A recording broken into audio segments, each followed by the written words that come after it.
Tuner class. I'm Carl Lieberman, and I'm teaching it with Dean Rayburn. I'm from Venice, California. Dean's from Grand Rapids. We're both RPTs.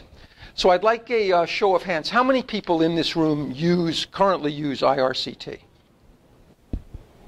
Okay. How many people use a different ETD? How many people tune orally only? How many people have ever tuned orally at some point in their career? Okay.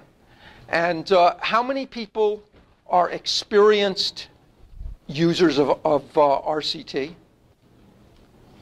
Okay, so about half of you. All right. And how many people are using RCT not on the Apple platform, on an older platform?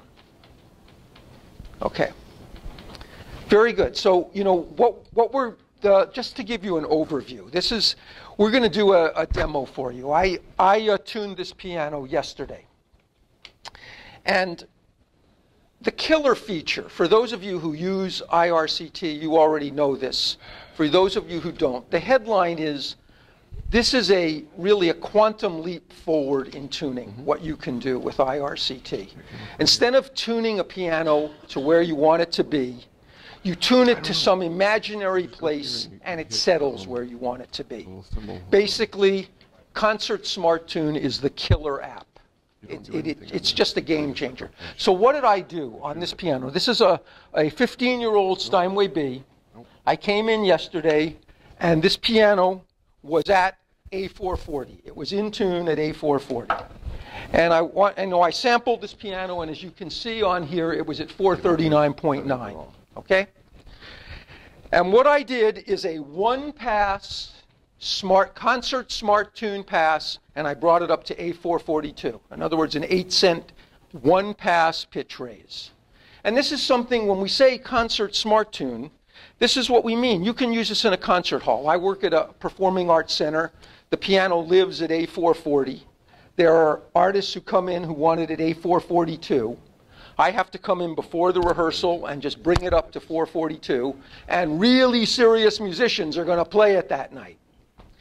And I'm going to do what I just did on this piano. So I brought this piano up to A442. One pass. I didn't go back over anything. I didn't listen to anything. I didn't do anything. Yesterday, right after doing that, I scored it as if it had been an exam tuning. Okay? And it basically scored 100 on two parts and 98 in temperament.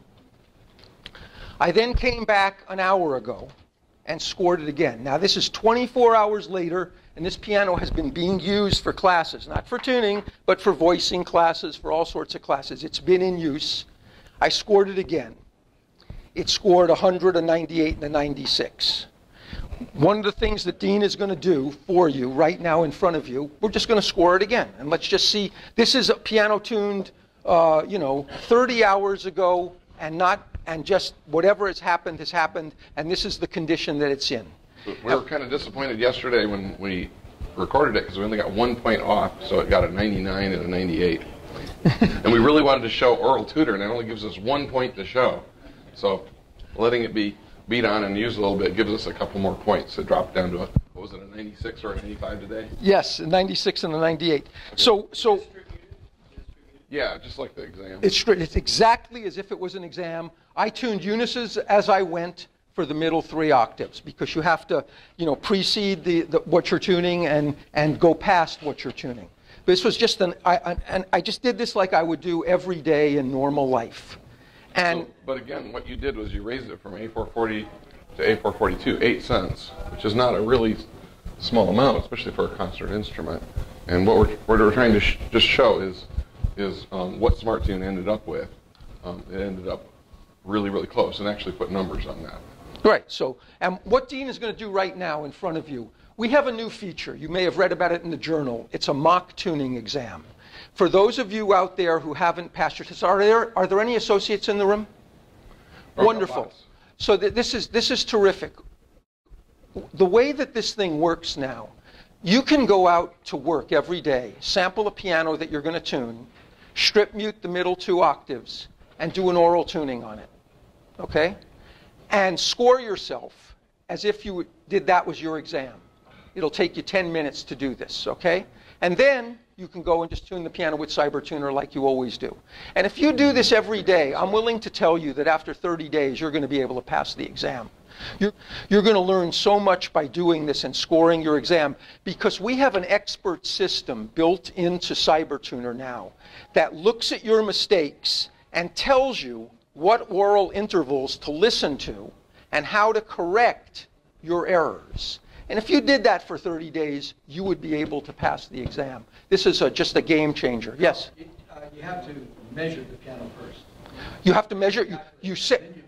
Right, you have to sample it. Dean's gonna walk through all the things. I'm giving the overview. I'm going to go real quick, but CyberTuner's mock exam is a 2-pager. I've got about 50 of them here, and they're on our website. It's free if you want to pick one up or get it off the website. But it's a real simple procedure. I'm going to go through it fairly fast, probably faster than you pick up everything, but you'll get the idea. Okay, first thing, you'll need to at least have the version 6.7 or later. That's when the exam became mature and the oral tutor came out. It was version 6.7. I've started CyberTuner. First thing I'm going to do to start mock exam is I'm going to go to tunings down here. Okay, I'm going to point out where I'm going first because you can't see what I'm tapping. I'm going to go tunings, and then I'm going to go, I've already got a mock tuning created, but I'm going to show you how to create one. We'll go to open, the open button at the top. Okay, open button right up here. And if you want to create a new tuning in CyberTuner, a new tuning file, I should say, a tuning file can contain any number of tuning records. You hit the plus at the bottom right here, just like pretty much standard. Every program, when you're going to add something to a list, you hit the plus. And you want to make sure you check the exam button right here if you want it to be an exam file, because exam files are structured a little differently than standard tuning files. Untitled exam. Why don't you just make it class exam? Okay. Okay. Yeah. Okay. That tuning file is now our current tuning file, and then to open that tuning file, I'm going to make it our current tuning file. It's already our current tuning file, so I can hit the icon here, or I can just hit the back button, which says tunings there. Now I've got a tuning file that has all these tuning records. They're all blank. I'm going to go back to Chameleon, and then at this point, go to OTS 6.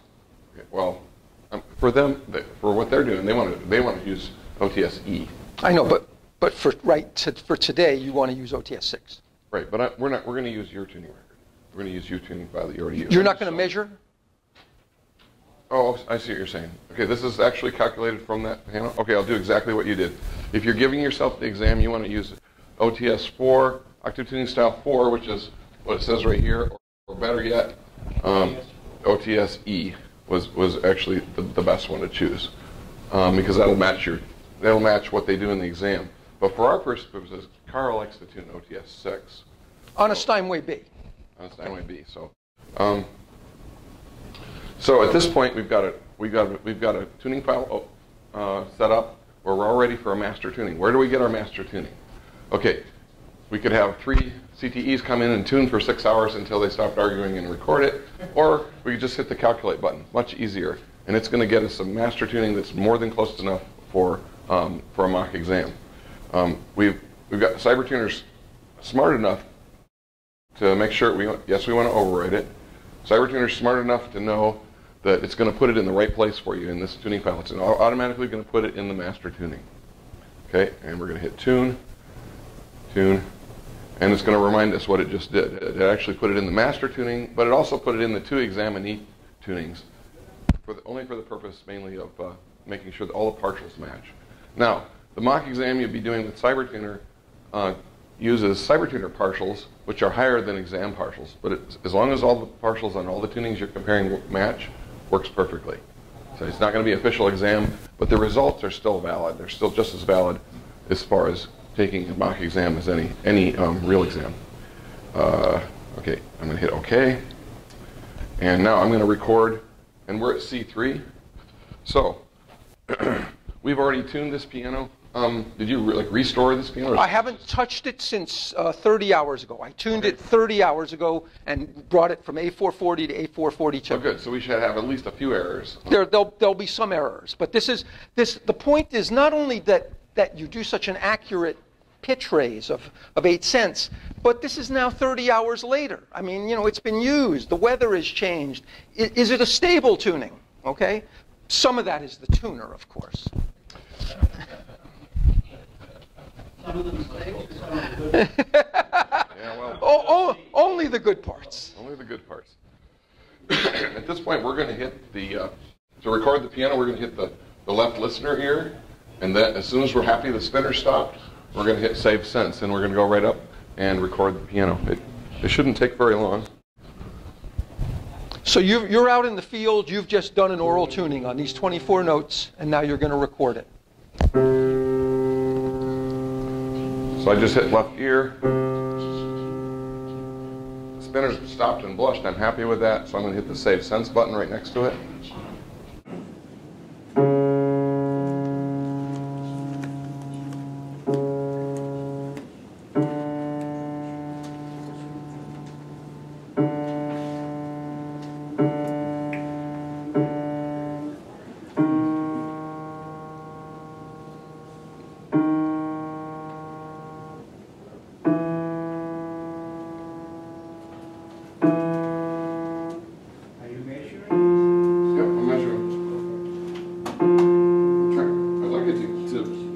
So I can show you how to correct it, but it hasn't done any mismeasuring on that.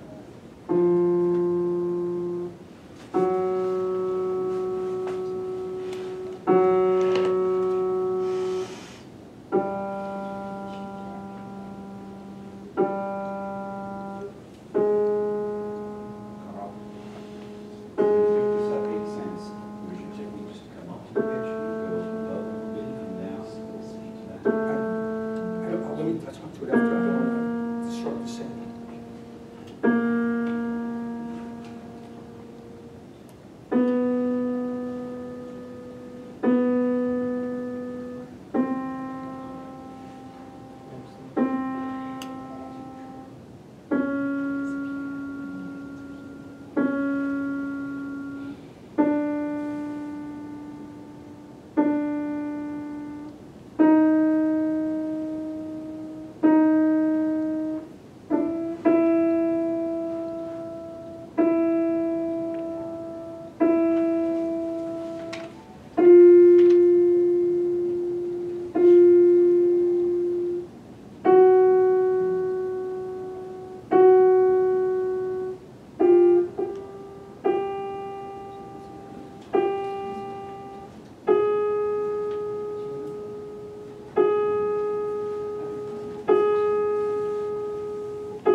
Okay, and I didn't actually have to get any mismeasurements because the program's smart enough to, even if I ham fist the notes, it's going to filter out the bad stuff usually. If you do get a mismeasurement because you played it really loud or there's noise in the room or whatever, it's real simple to correct it. What you do is swipe your finger up or down right in the middle of the spinner area, and you'll see you can change it. Just see a little. This changes it. One swipe with one finger changes it 1/10 of a cent, and two fingers changes it 1 cent. So if you need to change it more than 1 cent at a time, like 10 cents, you really should just re-record. Just hit the record button again. So there's no reason to. I did not understand why you did 8442. Oh, because we pitch raised this piano from A440 to 442 with Smart Tune mode. Oh, okay. With Concert Smart Tune. With Concert Smart Tune, which predicts extremely accurately the overpulls, and it also has a very, very fine spinner. You still have this set on Concert. No, you have it set on RPT exam. So. Right. Right. So score our exam. Of course. To score the exam, we would hit the tuning mode button, and then the score button right here. And then it's going to remind us it's not an official exam because it's using higher partials than the exam itself. We're going to choose our temperament. I'm just going to choose F3 is the default. It's score part 1. CyberTuner actually gives you final scores all the way to the end. This looks exactly like the final score form that you'll see in the exam room. So examiners are real familiar with this. Even the details are the same. And we can see we've got a few points off. Yesterday we only had one of these points off because it's now moved. It's all Carl's fault. So anyway, so this is good because we can actually check oral tutor. So what CyberTuner does is it gives you the largest point in the temperament in red, and it gives you the largest point in the mid-range in red. So those are the two you want to check first. They're the biggest 2 points. They might be the same point, but in this case they're not. So what I'm going to do is I can actually look at the final scores. If I don't want to bother with verification, I just want to see how I did, and I'm going to hit final scores right down here, and I can see I got a 90, 100 on pitch, 98 on temperament, and 93 in mid-range. Of course, that's 30 hours later, so it's moved a little bit. But anyway, so I'm going to go back to the tuning, to the chart right here, and this is where the rubber meets the road. I'm going to tap right here on this on the biggest point. And I get a little pop-up menu. If I'm actually giving the tuning exam, all examiners have used this. I'm going to circle it if it's verified, throw it out, X if it's throw it out, or if I want to change, get rid of those marks I already put in there, get them unmarked. But here's where the interesting one is: oral tutor. I'm going to choose oral tutor for this note, and it is A4. It's actually A4. Okay, here oral tutor is going to tell me. Oral tutor checks a dozen different intervals, and it sorts them, and it finds the worst interval, and it puts it at the top, which kind of makes it obvious it's kind of the worst interval of all. And if you're not familiar with what that interval does, it's going to tell you right here, and it's going to tell you exactly how to check that interval. Okay? So 10th down. Oral tutor is saying the worst interval. And oral tutor is really smart. It looks behind the scenes. It doesn't just look at points. It actually looks the sense off. It calculates the worst note. So it uses a little behind the scenes smarts. And this is 10th down. It's telling me that the 10th down is too fast. So do a third tenth test. I need my reading glasses. I usually use an iPad mini. I'm getting too old for iPhones. iPad minis are great. Or iPad, full-size iPad, either one. There we go. Okay, 10th is too wide. 10th is too wide. It should beat slower. So it's too fast. And then CyberTuner for each interval will actually give you a general beat speed. It's not going to be perfect, but it's going to be in the ballpark. It's going to be, in the high 7s is what this interval should be, and it knows that. It does sound a little fast, but how do we really know that? Well, compare it to the.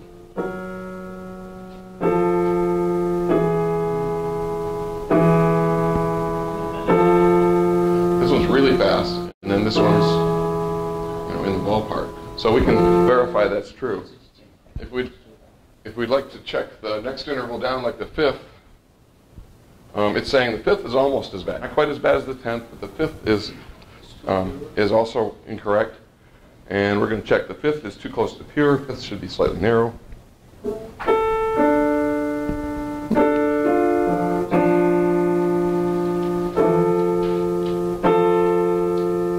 You're playing tenths. You want to play a 5th. Yeah, I'm checking the 5th. Okay. That's the check for the 5th. Oh. To tell.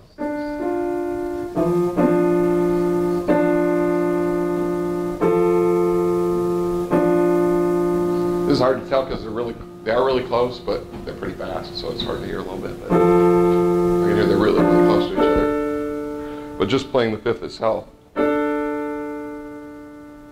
it's really clean. It shouldn't really be that clean quite.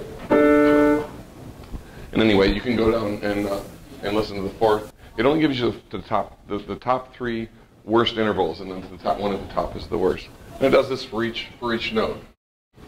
So the main thing is for you people who want to practice oral tuning, this is an unbelievably effective way to practice oral tuning. You can put an oral tuning on, you can score yourself on the test, and it will tell you how to correct your errors. You'll really learn how to tune from this. It's a very smart expert system. And the headline, I want to address, Alan asked me a question, and this comes up about technique, about my technique for this, and this is my normal technique. When I'm working in concert smart tune, and for those people out there, the philosophy is every tuning is a pitch raise. Whether it's 3 cents, it's a pitch raise. And what's revolutionary about the way CyberTuner handles this is we don't tune to where we want the tuning to be. We tune to some imaginary place and it settles. And you can see how well that it settles. But the question is in terms of hammer technique. In the early days when we were doing rough pitch raises and then fine tunings, which by the way I think is anachronistic. Don't ever have the idea that you do a rough pitch raise and then you do a fine tuning. It's a terrible way to tune. You should get as close as you can on the first tuning and as close as you can on the second tuning. But in the early days, we used to kind of come up to the note when we were doing a pitch raise and then just sort of stop and not settle the pins because we were going to do it on the second pass. I do this in one pass, and so I went slightly past where I wanted it to be and then tapped it down and locked it in and tried to stabilize every unison and every string. That's just how I tune. I always come to the sharp side and then tap it into where I want it to be. That's how you currently tune? That's how I tune. And so that's what I did on this note. And so what happens is I stopped the left string to Concert Smart Tune. I tuned the center string by ear. I tuned the right string by ear. I liked the unison. I went on to the next note. And that's how I tune. I'm big on starting on the lowest string on the piano and ending on the highest string. I don't use a temperament strip. I use a single wedge. I want to put a smooth deformation on the soundboard. That's the concept of what I'm doing. So let me just point out what you might not have noticed. When I was testing this in Oral Tutor, when you're actually listening to a note, we've got the note that's wrong. This is the note we're comparing it to in blue, and then the test note is in green. And then it's a description of what you should do. This is basically the problem, the solution, and how to use the test note for every interval. Okay? So, and it's customized in each case for the particular area of the piano, and that fifth, tenths are different in this area than they are in this area. So, and the program knows that. So I put all the smarts I could about temperament tuning and tuning in the mid-range into Oral Tutor, and I matched it up to the tuning exam. Go back about the page zero. The Oral Tutor? Yeah. Okay, so that is close to That's the 10th. We played it here. A4. Note A4 scores 2 points sharp. That's the problem note. The blue is the note we're comparing it to. When you change it to 2, that's different. Yeah, when I hit number 2, then the picture changes and the advice all changes too. Yeah, there are different keys. Yep. Yeah. I know. Does it tutor you from the top to the bottom of the piano? In other words, Oral Tutor right now only works in the mid-range, which is the middle 2 octaves, because that's really where 99% of the people have problems, and it's where everybody needs help to pass the exam. So if there's interest in it, I could make it do the whole piano, but I have to really think about that because when you get above the mid-range and below the mid-range, the strategies change and everything changes. So it'd have to be a lot smarter. A4 was 2 pointers sharp. Why did it score 100% on? Oh, because the pitch of the whole. Yeah, that's a good question.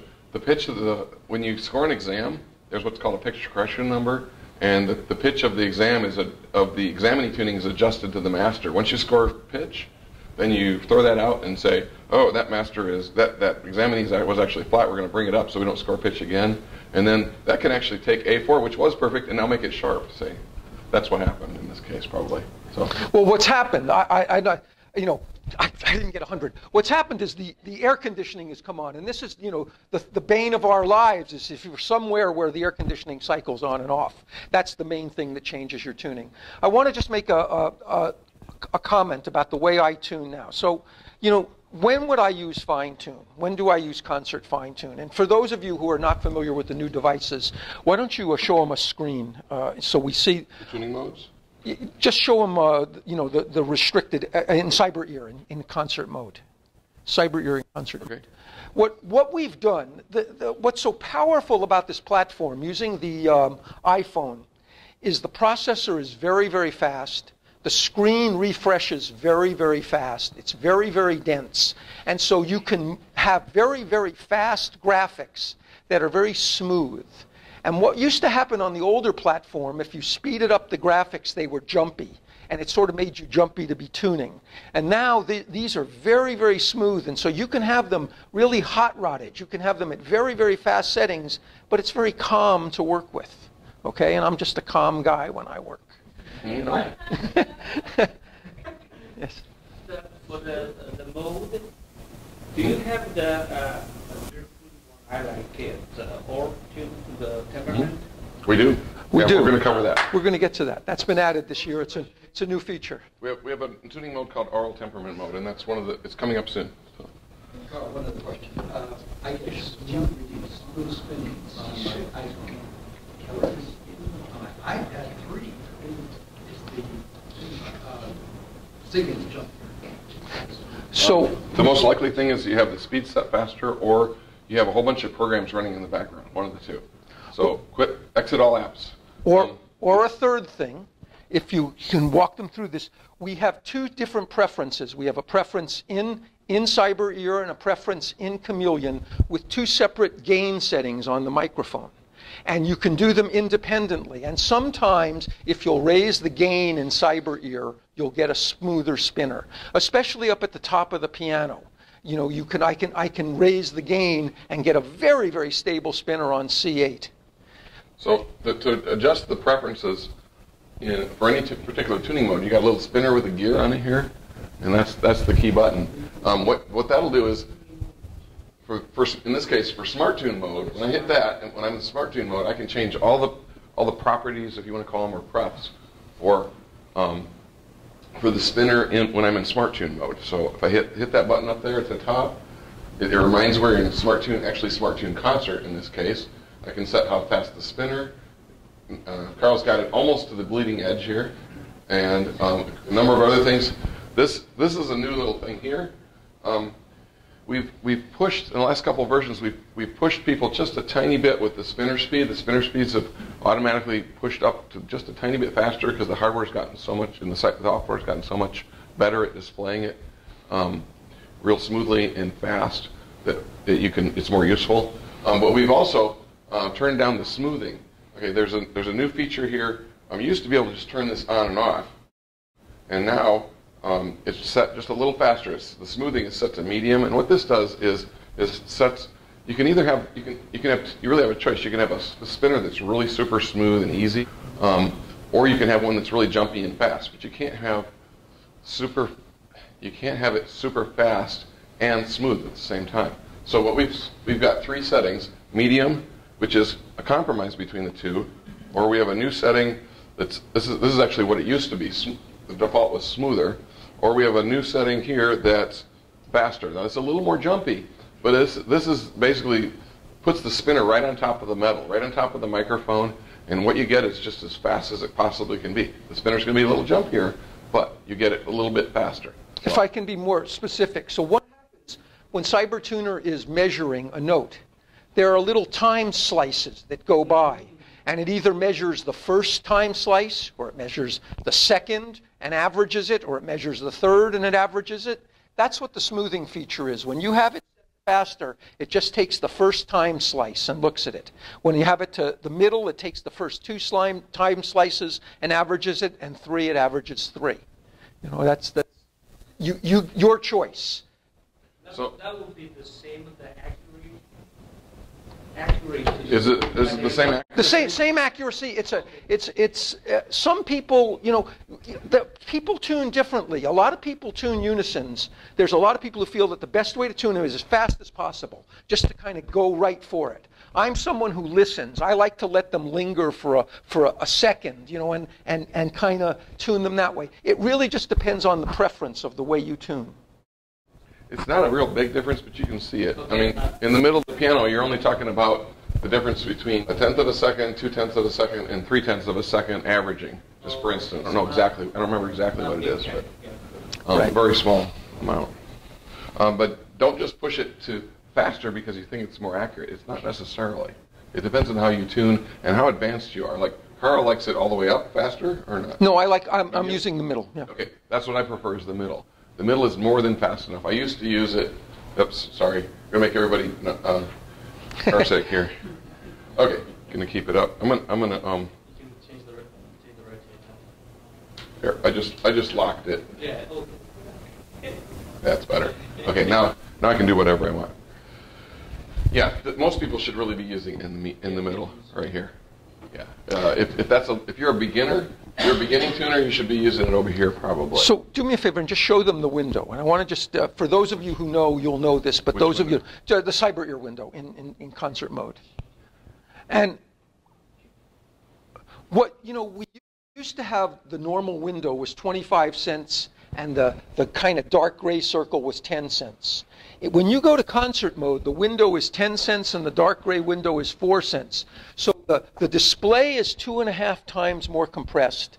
The spinner speed is 2.5 times faster.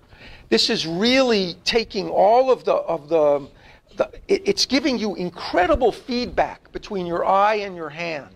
And when you first start to use concert mode and when you kind of hot rod it and turn the speeds up, it's a little bit frustrating. You realize that your hammer technique isn't quite good enough. You want to make these little movements, but you can't make these little movements. But I assure you, when you start to work in concert mode and speed everything up, your hand will catch up with your eye, and all of a sudden you're going to have better hammer control. Using concert mode will force you to have better hammer control. One of the reasons we're able to have a faster spinner and more responsive spinner on the Apple iOS platform is these guys have these little devices. It's hard to believe have a graphics processing unit that's equivalent of what desktops had that were the state of the art 5 years ago or 3 or 4 years ago, and they actually have a separate computer in there. I programmed CyberTuner to take advantage of that, so the spinner is actually running on the graphics processing unit separately. And all CyberTuner has to say is a little bit faster, a little bit slower. It doesn't have to do the graphics. It just has to tell it. Here's the graphics. You take care of it. I'll tell you when you go faster or slower. So that's why we actually have two computers running in parallel.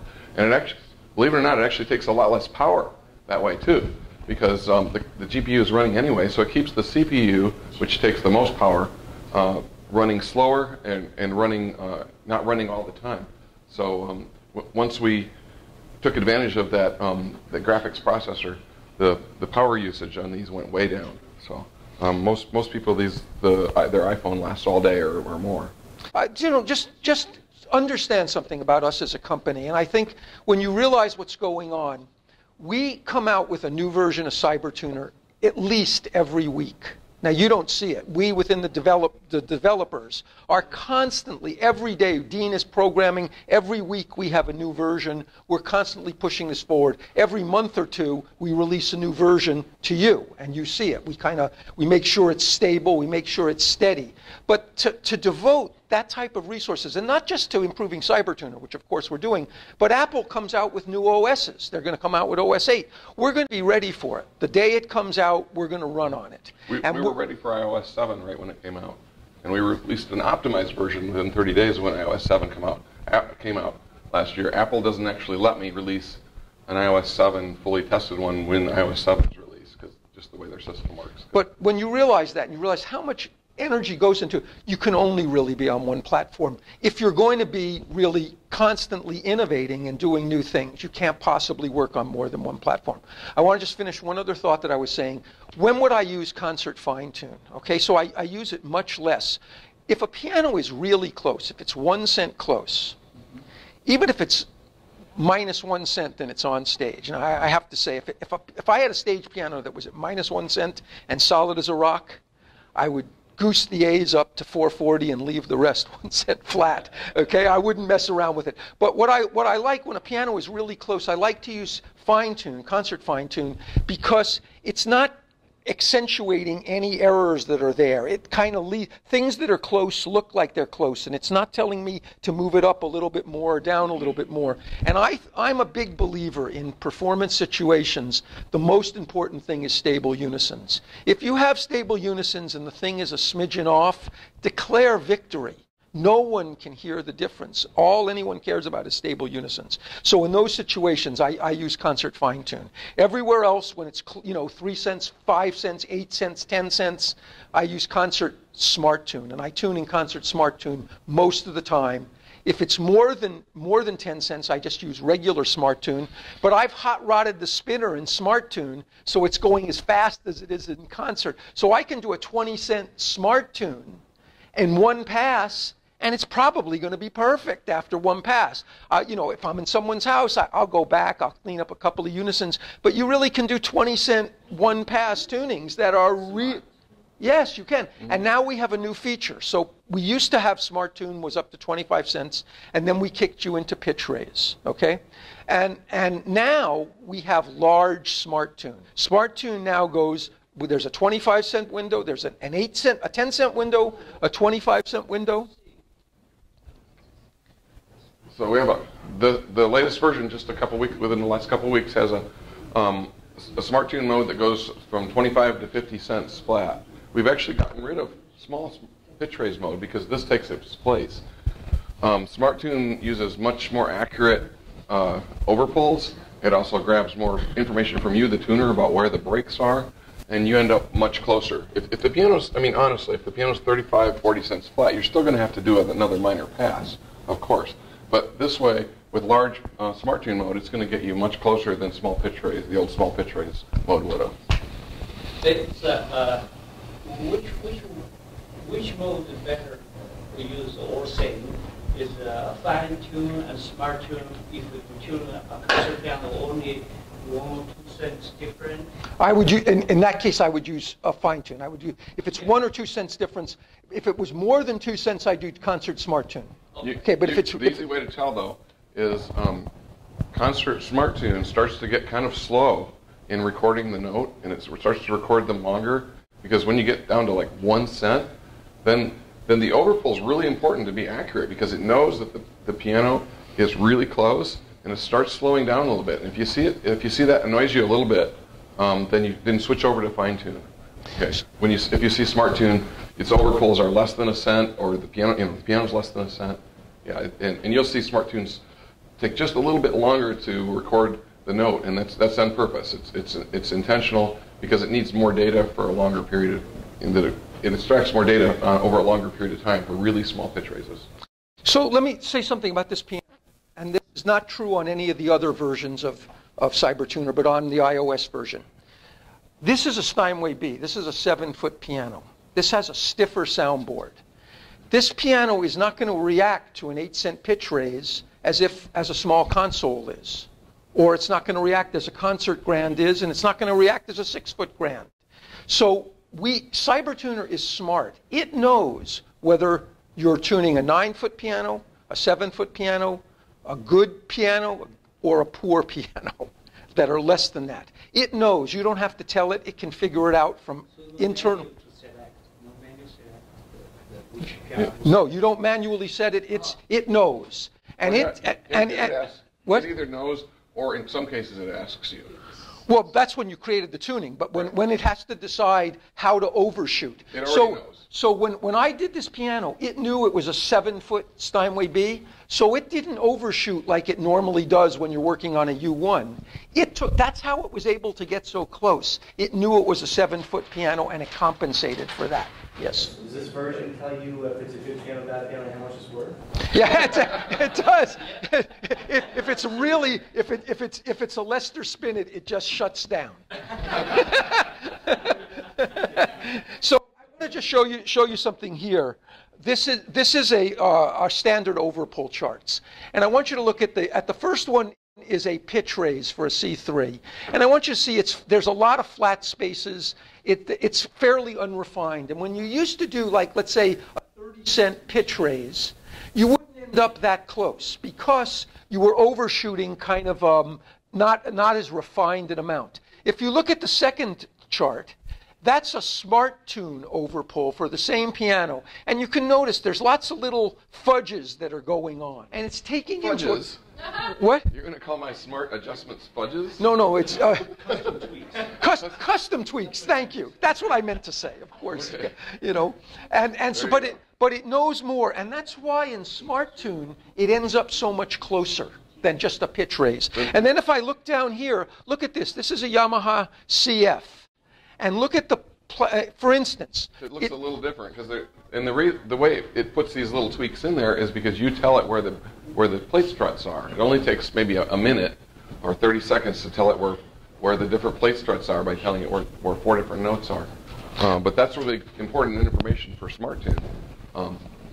One of the advantages of large Smart Tune is you only have to put it in once because you're normally not going to go to pitch raise mode. You're just going to go to large pitch raise mode. You're going to put in that information, and it's going to save you you don't have to put it in for Smart Tune, small Smart Tune, if you have to do a second pass, which you probably will. So, and also look, so on a CF, just for instance, it's over pulling 10 cents in the base, and you're going to end up just dead on. For a C3, it's over pulling 12 cents in the base, and you're going to end up dead on. But in pitch raise mode, when you're doing something that's a 75-cent thing, it's over pulling 14%. And why is that? We want to overdo it when we're in pitch raise. I don't know about you, but when I like to end up a few cents sharp, and then on my second pass, just be tapping everything down. Stable way to tune. In other words, in Smart Tune mode, we want our target is A440 or whatever your pitch you have set. In pitch raise mode, we actually target 2 to 3 cents sharp because it's a large pitch raise. It's a better bet to target 2 or 3 cents sharp because pitch raise mode is not going to be as accurate. You're doing a large pitch raise, and on the odd chance you end up a little sharp, no problem. On the odd chance you end up a little flat, a cent or two flat from the target, 2 or 3 cents sharp, you're still going to be at a 440 or so. So it's a much better bet. Excellent. So did you want to actually talk about oral tuner, or enough on that? Yeah, oral temperament. Oral temperament. Why don't you talk? He's going to actually talk about the oral temperament sequence. I need the device. Yes. There you go. Just go back to CyberTuner. That's an Adobe Reader. Okay. So we have a new. We not only have a RPT exam mode. CyberTuner for iPhone has an oral temperament mode, and I'm not going to spend too much time on this. Okay. Is that also in CyberTuner for iPad? Yes, it's identical for all platforms. Yeah, actually it's identical for all of them. Okay, so if I want to choose oral temperament mode, I'll hit the little I button over here on the right, and then I've got 2-octave A to A temperament for you that's set up. It's a real. See, I want to edit it. If I want to edit it, I tap over to the right there, and then I only have the first 7 notes in here right now. But actually, you must. I wanted you to put the. I did. I think you have an old version. This is loaded from. I'll have to check. Anyway, you can load anything up to 25 note sequence, whatever sequence you want, and that should be enough for the whole mid range, 25 notes. And you can add any number of a number of temperaments. You can add just like standard. Hit the little plus down here, and add a new temperament and so on, and delete them. Just manage it like a list. You can have a dozen. I don't remember what the limit is. I think the limit is 25. I think it was something like that. It's a couple dozen temperaments or more. So associates out there, in other words, if you have a temperament that you want to use, you can enter your temperament and tune orally to your temperament, whatever it is, and then score yourself on the exam using your temperament. So what happens when you're in oral temperament mode? What happens is it starts on the first note, and the automatic note switcher is disabled because we don't want that to work. You might have to oral test, and that'll mix it up. So in oral temperament mode, you simply hit the up arrow to go to the next note in the sequence. We just tap to the right of the spinner right here. And that goes, and you can go, and then the CyberTuner will mark the notes that you've already tuned with a little black dot there on the keyboard. So, and I'd prefer to use it in landscape mode. Oh, this projector doesn't show landscape mode very well, does it? No. No, the projector doesn't show. Anyway, in landscape mode, it's the preferable way to do it, and it's not cut off normally. But anyway, so it'll show you the notes that you've already tuned as you go through the sequence. Can I use that? I want to show you guys one thing. You all know this, or most of you know this, but I want to just make it clear to people what's going on when you're making your samples. If you'll look at these samples here, you know that in order to build the tuning, we built the tuning on sampling the 5 A's. And we played them all 3 times, and then we got a circle underneath. And these were my samples on this piano yesterday. And you notice that they're all green, and the numbers are 0.06, 0.09, whatever. These are very, very good samples. They're very consistent samples. And that's why they're green, and you should try to get 5 green samples whenever you can.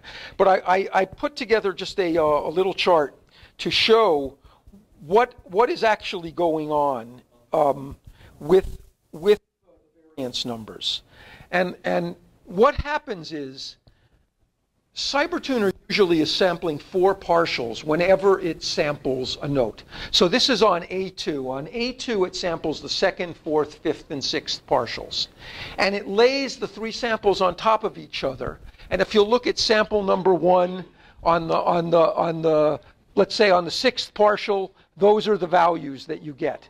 And the greatest difference between any 2 of them on the right column between 0.72 and 0.94 is 0.22. The greatest difference in the 5th partial was 0.14. The greatest difference in the 4th, 0.17 and 0.17. So the worst overlay of all these samples was 0.22. That's the number that's displayed in your variance chart. So when you come back and you see these numbers like 0.06, it means that you're probably plus or minus 0.03 of a cent on 3 samples. You're going to have really good faith in the samples that you're basing your tuning on. That's what's going on with the variance numbers. Yeah, anything you get, when you get all samples below 0.10, that's the limit of human hearing. It's right around 0.10 to 0.15 cents. So you have really good confidence that the tuning you calculate from this sample is going to match the piano really, really well. I'd also like to give out a trick. How many of you are doing a large pitch raise, let's say a 70-cent pitch raise, and then as you're going, you start to have problems with the note switcher? It doesn't, and so think about what's happening. If you're doing a 70-cent pitch raise, you're overshooting by 20 cents. So the note that you're tuning is 90, very, very close to the next note that you're about to tune. CyberTuner doesn't know which note you're pushing on the keyboard, okay? Yeah. So it gets confused. The simplest way to handle this, when you're doing a large pitch raise, the first time that CyberTuner gets confused and measures the note I'm tuning, I turn note switcher off. The way to turn note switcher off, I don't know if all of you are familiar with this, but just the little note switcher button. The little note switcher button, it either goes up, down, up only, down only, or off. Just turn it off, and then just touch the screen and move one note at a time. There's really no way, because it's physics, there's no way we can fix that issue, if you want to call it that, because when you pulled C up to the pitch of C sharp, let's say you pulled C up 30 cents, and C sharp is 70 cents flat, they're exactly the same pitch. There's no way the program can possibly, unless it has eyes, tell what note you're playing. So it's going to note switch. It's going to start, it throws the note switcher off. There is one, if you can turn the note switcher off. You don't want me to cover that tip. Okay. There's another way. If somebody wants another tip, 30-second tip. A lot of people like this one. Carl doesn't like this tip. But if you're pitch raising the piano, big pitch raise, 60, 70, 80, 100 cents.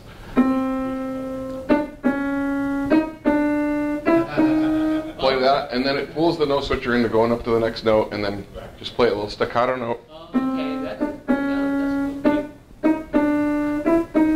Just a simple sequence, and you can still use the automatic note switcher, but make sure it's set to up only, and that'll help you out.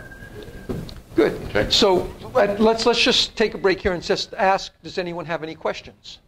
Does anyone have anything that was on their mind, that there's something that they wanted to ask about? I'm brand new to this here. I don't know if you want to skip back to the beginner's course, but can you just go through the modes? You talked about the measuring mode, and then I just learned about how you measure 5 notes, 5 A's. That's how it works. When you start a piano, you can just briefly So maybe OTS. You come in there, we'll just measure one note, okay? Yeah, why don't you remeasure A5? Because I want to save the samples for, you understand, for the next class. So here's what you do. When you pick an OTS, in other words, in the way that we operate is there are standards amounts of global stretch for the whole tuning, and they're numbered from 1 to 10, 1 to 9, let's say. 1 being the least stretch, 9 being the most. And it doesn't matter. So the point is, what he just did is, so you pick a style, you pick a global amount of stretch, and then you do and then you have to measure 5 A's to know what that piano is, and you play each note 3 times. So why don't you do it again? He's just going to play A5 3 times here. Like you were saying, here's 4 different partials. Right. On A5, it actually listens to the first, second, and third partial. If I can have this for 1 second. And that's the last time that it's measuring. After you've measured those notes, then it's measured. It doesn't need to measure the inharmonicity after that. That's right. If There's a big advantage to taking your measurements beforehand. There's a couple advantages. One of them is CyberTuner displays the pitch for all the A's, so you can then get an idea of where the pitch of that piano is. It's very valuable information. So what am I going to do? You know, most of the notes are 5, 10 cents flat. It helps you, or 40 cents flat, or 20 cents sharp. It helps you decide what you're going to do from that point on. So very valuable information, getting wide-ranging information from the piano. So when you do those 5 A's, it has to listen to something. This is what it listens to. On A5, the first note that you do is A4. It listens to partials 1, 2, 3, and 4. And then it listens to partials 1, 2, 3, and 4. Then it listens to partials 2, 4, 5, and 6, 4, 6, 7, and 10, and then 8, 1, 2, and 3. And why do I have these different colors? CyberTuner is basically constructing a tuning along oral principles. It's basically tuning between A3 and A4 as a temperament octave, between A2 and A3 as a temperament octave, and it's fitting it between A2 and A4 as a double octave. And so it knows. So just an example, it's matching up the 4th partial of A2 to the 1st partial fundamental of A4, plus a little bit of stretch, whatever's set. So it doesn't have to guess at those 2 partials. It knows them. It knows exactly what they are because it recorded those off the piano. It's not a guess. It's an accurate prediction. It's going to be an accurate prediction at that point. The same thing when it sets the A2, A3 octave as a 6-3. It's measured the 6th partial and it's measured the 3rd partial. The same thing on the A3, A4 octave when it calculates it as a 4-2. It's measured it. It's not interpolating. It's not guessing. It's actually measured what these values are. Yeah, that for the spinet, small spinet, that sometimes is very hard to pick up the A6. Oh, here's what I would say to you. Don't use A6. We have a new OTS. Just for spinets. If you have any trouble picking up OTS or A6 on any piano, especially a spinet, yeah, don't even bother. No, but you actually had the right idea, which is it's counterintuitive. A lot of people think, well, you know, spinets have very, very high inharmonicity. They're terribly scaled. They have high inharmonicity. So what I'm going to do is I'm going to use a high OTS.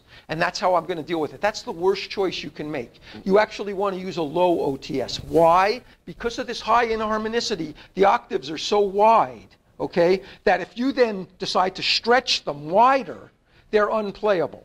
So what we've done is we've created OTS-S, an OTS specially for small pianos. And what this does, it works almost all of the time. It's your best choice. It contracts the octaves more than you normally would, dials back the high treble more than you normally would, and it lifts up the bass a little bit more than you normally would. The bad side about this is your fifths are beating a little too fast for any oral test. Your thirds are a little bit uneven.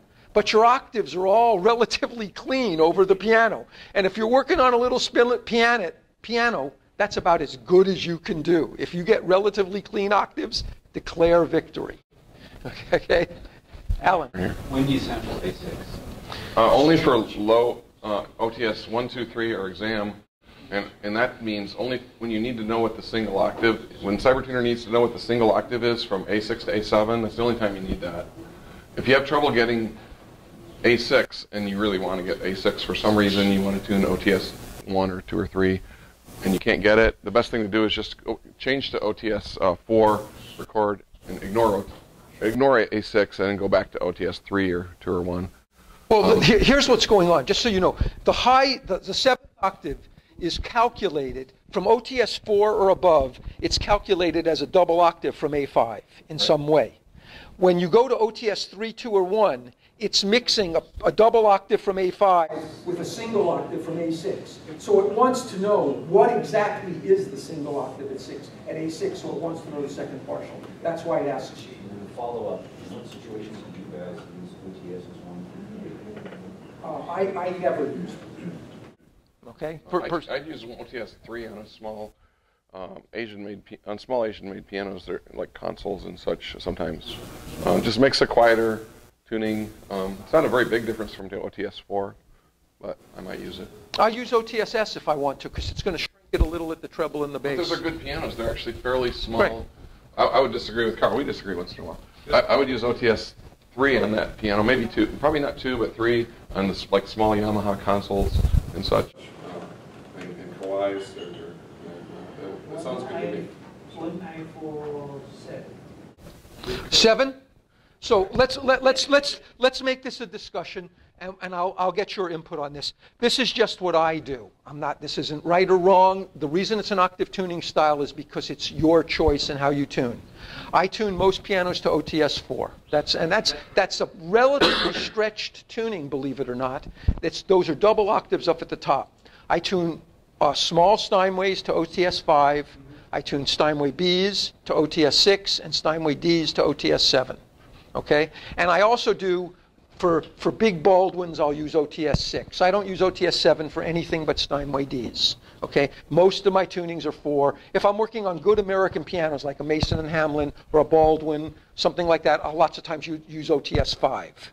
So most of my tunings are 4. The second most common is 5. 6 is really only for Steinway Bs or Baldwin SD10s or SF10s or something like that, and 7 for Steinway Ds. That's the way I approach it. Okay. When taking samples, what is your recommendation for pitch level? How flat can the piano be and still have reliable readings? Great question. That's a really good question. The piano's more than somewhere in the range of 10 to 20 cents. When it starts, it ends up. It's kind of convenient because about the limit of smart tune is about 20 cents. And that's about the limit of sampling and coming out with a good tuning when you raise it about 20 cents.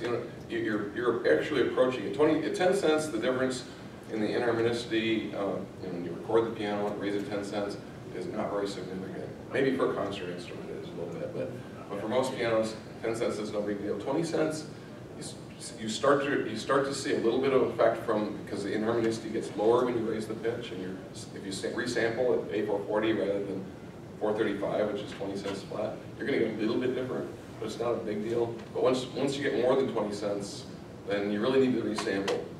But since that's about 20 cents is about the limit of practical smart tune anyway, so it works out nicely.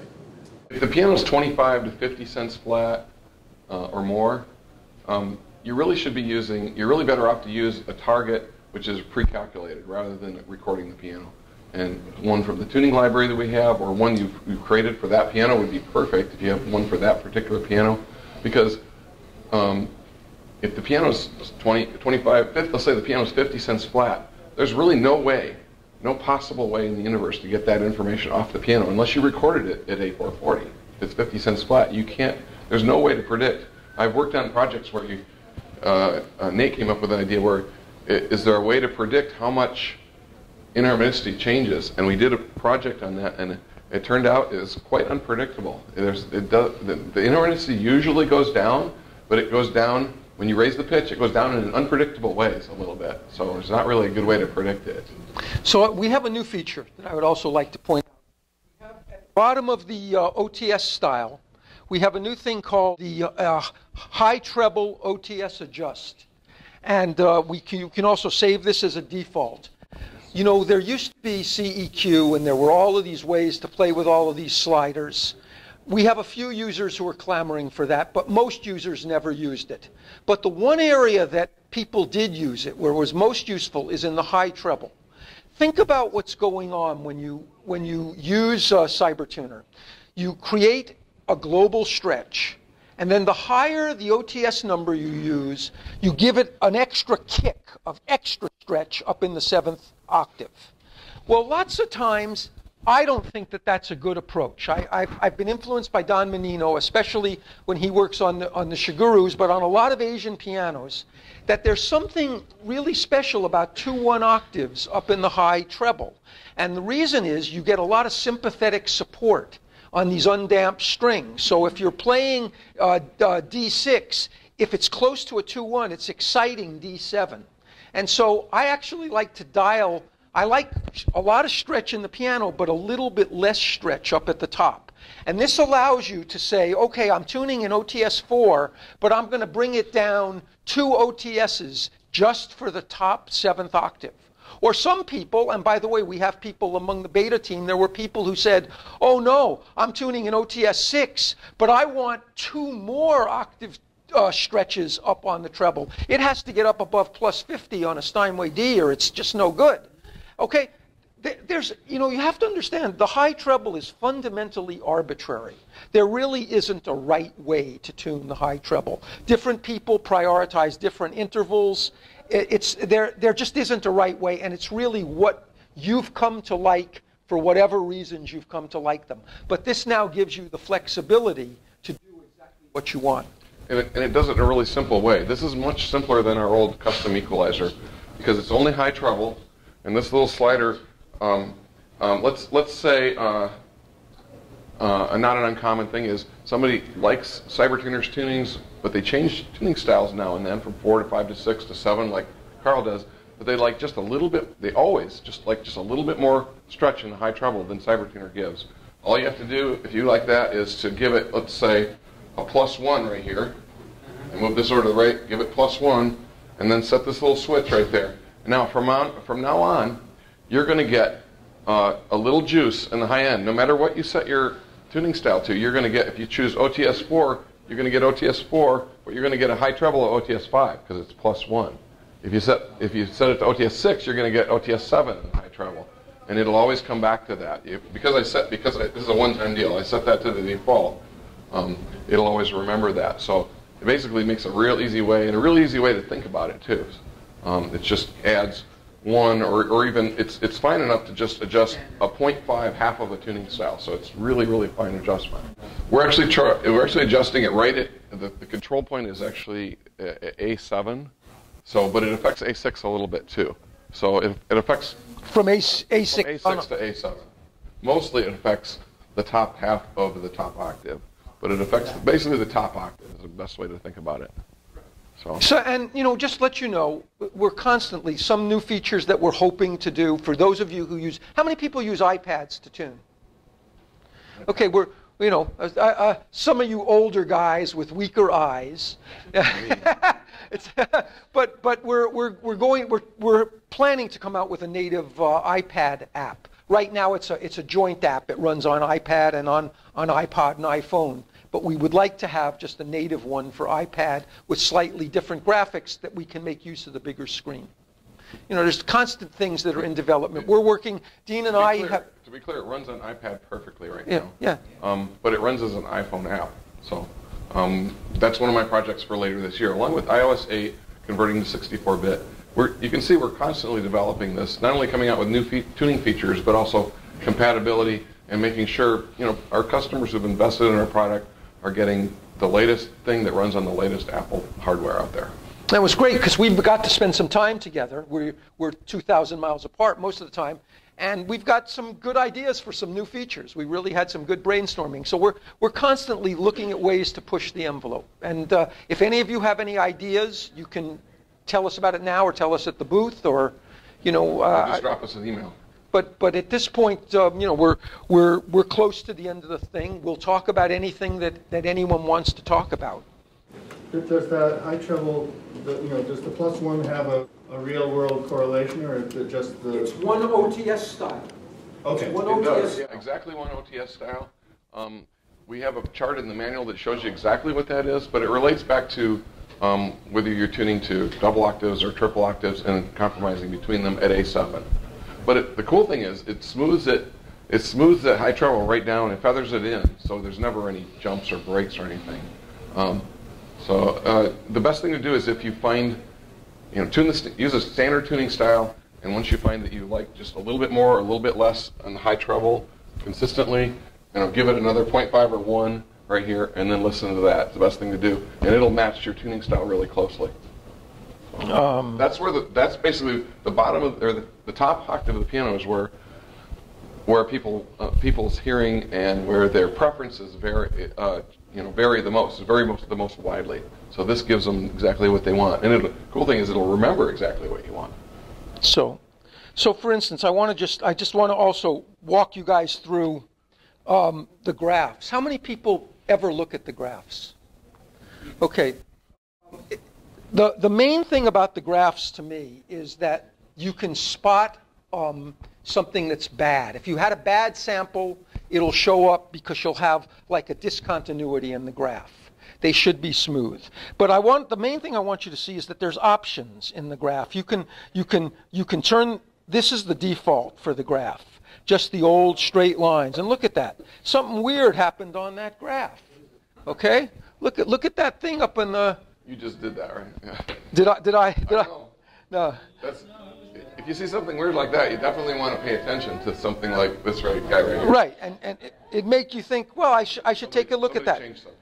I like to, when I use, well, no, there's the dot is way down. It's right there. Dot. It's actually more, this is why you have options, because it's really more obvious with the graph that has lines. It connects the dots.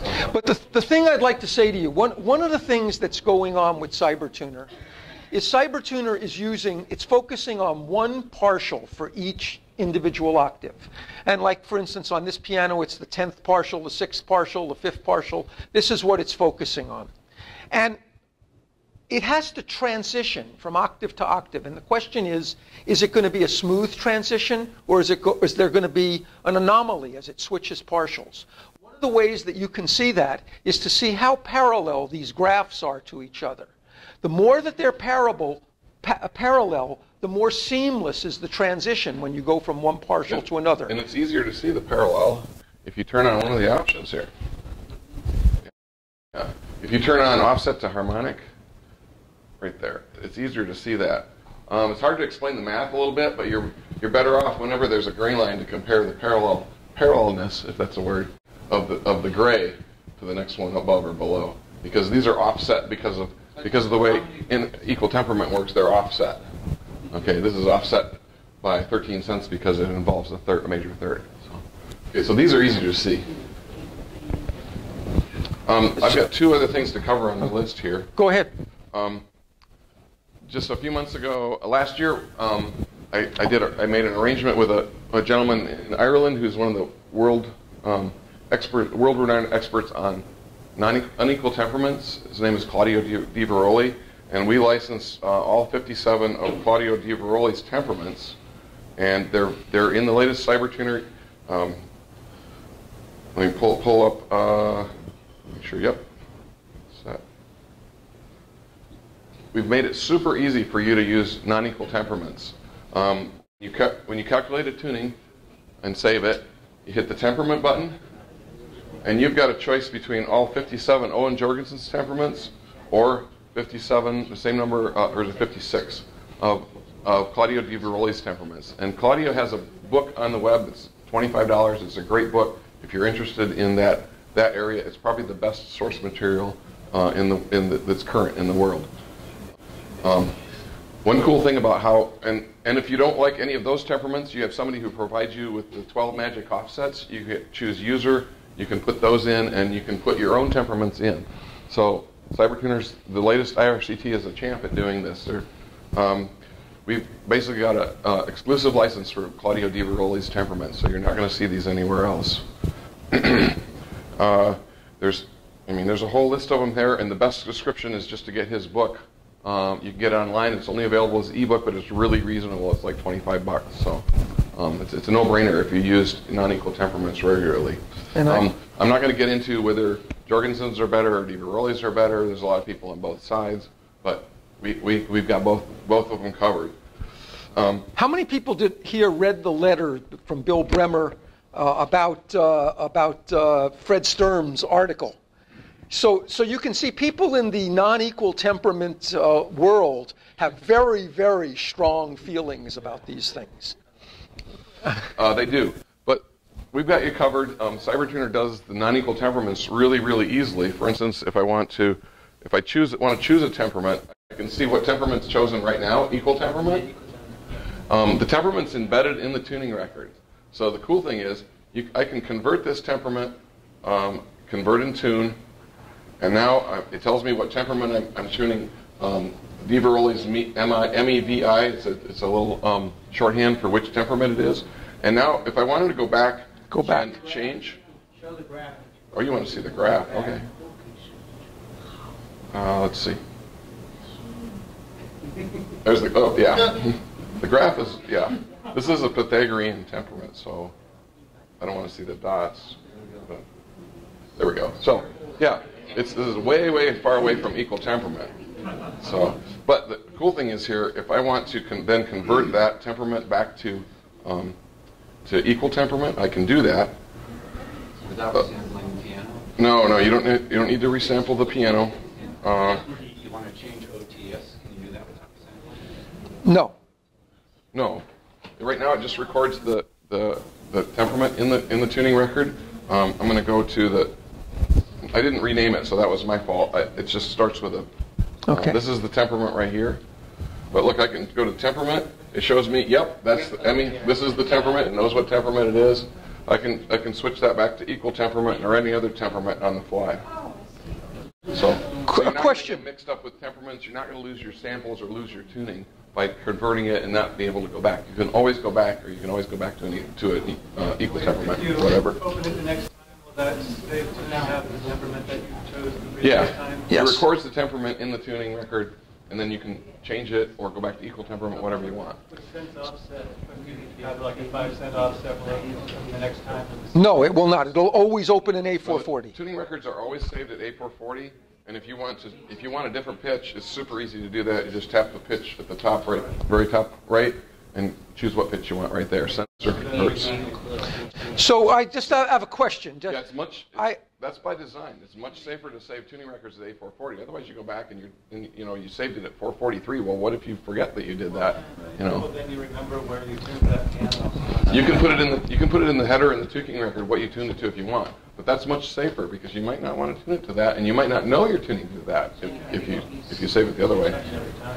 So I had written an article in the journal a couple of months ago called Stability, Stability, Stability. Did anyone here read that article? I'm just curious. I'd recommend, it's like an advanced way to use CyberTuner that I think you should look at it and you should think about it. That would just be my suggestion. No, it's in the journal. It's in the April journal, so you can read it there. Yes. Carl, can I ask you one quick question back to the tuning tutor? Yeah, sure. The associate comes to the piano, wants to practice first. Take samples normally, but you've already set up as a tuning file, examination. You have to save it twice. You have to save it as a regular tuning to tune to later, and then you have to save it as an exam file to do a mock exam. Mm-hmm. Yeah, just follow the two-pager. It's got tons of pictures. We had a week of labor into making this, and it's so simple. It's a terrific, Yeah. So listen, we've reached the end, and we thank you all for coming very, very much. Just. Yep.